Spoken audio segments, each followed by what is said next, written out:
I appreciate the president for his decision.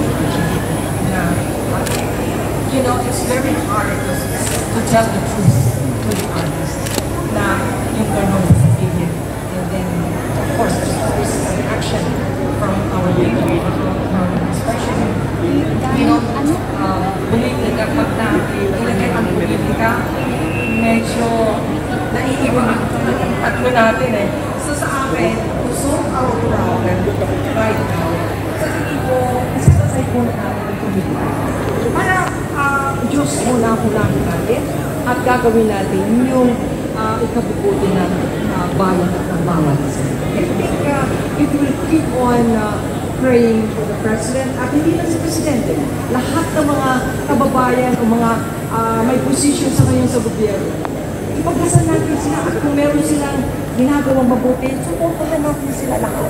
At yung meron mga may kasalanan ng gawa sa kanilang posisyon, may batas tayong dapat sundin. Harapin nila yun. Yun lang naman, it's so simple as that. But, you know, sa akin, we just have to move forward. Hindi pwedeng ang isang problema ganyan, lahat tayo ay damay-damay. Lahat tayo ay parang nakalugmok na tayo sa problema. Hindi. Naniniwala ako na lahat tayo ay Pilipino. Kaya, Pilipino tayo. Marunong tayong may sandigan. Okay, sa sarili natin, napakatibay ng puso natin, lalo na sa paniniwala sa Diyos sa bayan. Yes. And so, anong message mo ay bibigay ng PBBM bilang suporta sa pinagdaraanan ng malaking problema? Mensahe. Lahat naman tayo ay entitled na magsalita at magbigay ng mensahe. That is why there are many people who are saying, or you know, whatever they feel inside them. Sa akin, uncalled for ito dahil hindi naman ako kailangan magsalita. Well, syempre, alam niyo naman po, bukas ang puso ko ever since Imelda Papin is a Marcos loyalist. Kilala niyo yan, hindi ko pwede, I don't want to tell a lie. Gusto ko sabihin at lipas ang buhay ko sa inyo lahat. Ako, I'm praying for him na malampasan niya. This trials ito eh, no? At, you know, if you pray, I will keep on praying for him na maging tama lagi ang desisyon niya.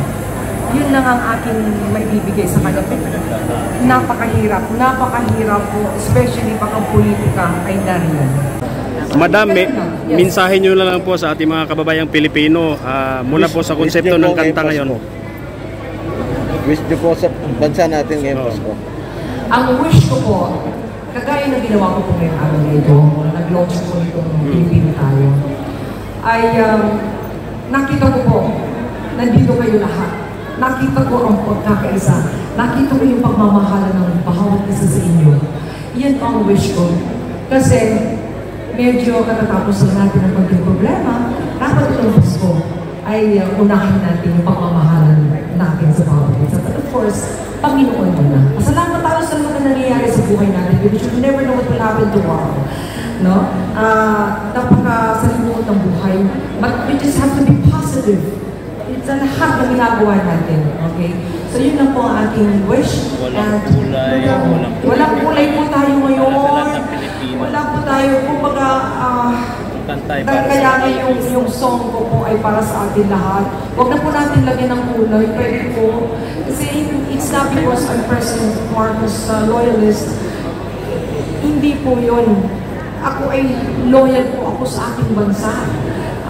You've been there, you've been supporting my career, all of you. So, allow me to ask everyone this time, isa na tayo, I think this is better for all of us para makamove forward na tayo faster than ever.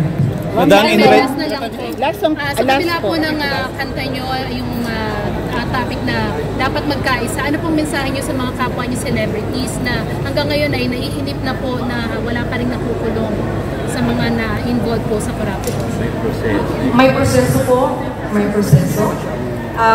So, hayaan natin ang proseso ang gumawa ng solution nito.